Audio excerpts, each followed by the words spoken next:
Annapolis, WJZ-AP, the running mate of a Maryland gubernatorial candidate who died suddenly last week, announced shortly before a Thursday deadline that she will run for governor in his place.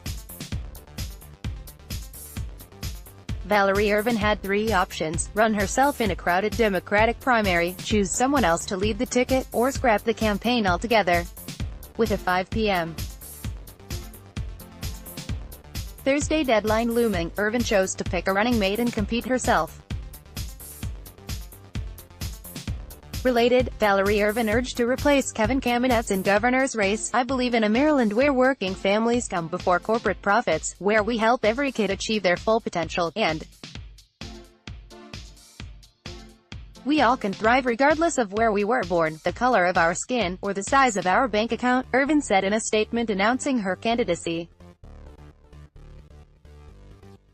She chose Marisol Johnson as her running mate, describing her as an immigrant from El Salvador who owns a small business, is a mother of 4, and was a former Baltimore County School Board member.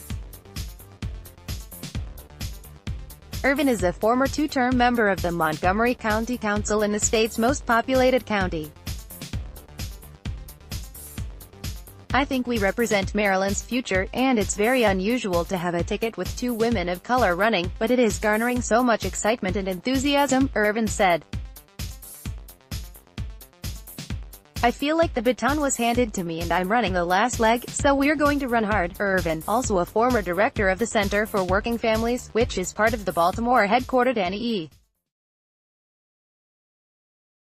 Casey Foundation Philanthropy, is now one of 7 candidates vying for the Democratic nomination in the June primary to oppose Republican Governor Larry Hogan this fall.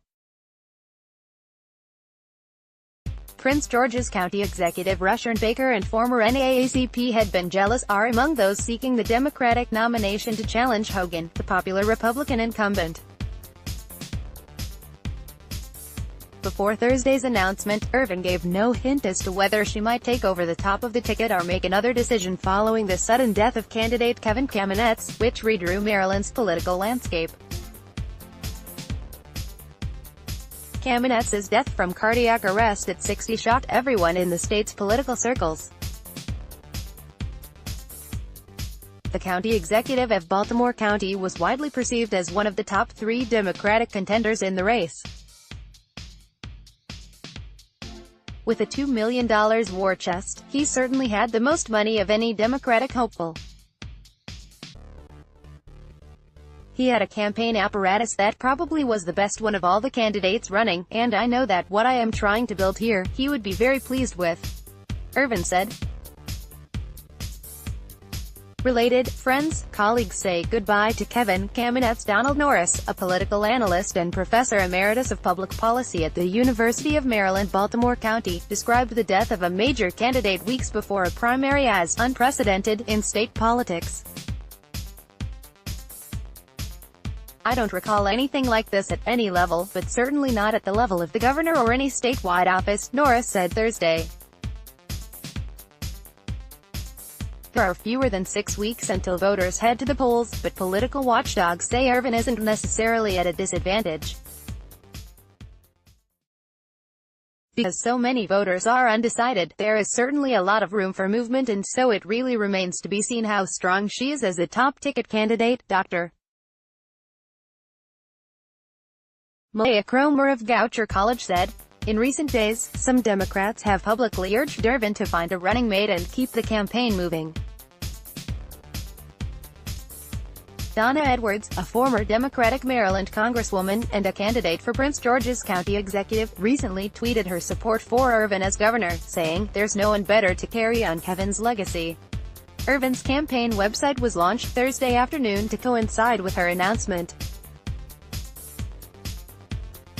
She says she wants to provide universal health care for all Maryland families, make the state's public schools the best in the nation, and help lead the country to becoming 100% reliant on renewable energy.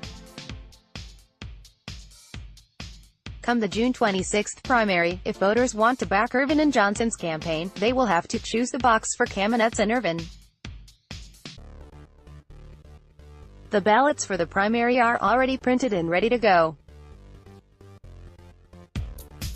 Ervin said she has sought legal advice about what campaign funds she might be able to use from the previous campaign, but she said she decided to run regardless of how much money she could raise.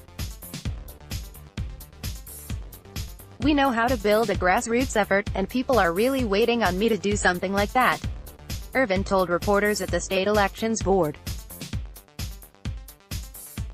Follow at WJZ on Twitter and like WJZ TV, CBS Baltimore on Facebook. Copyright 2018 The Associated Press.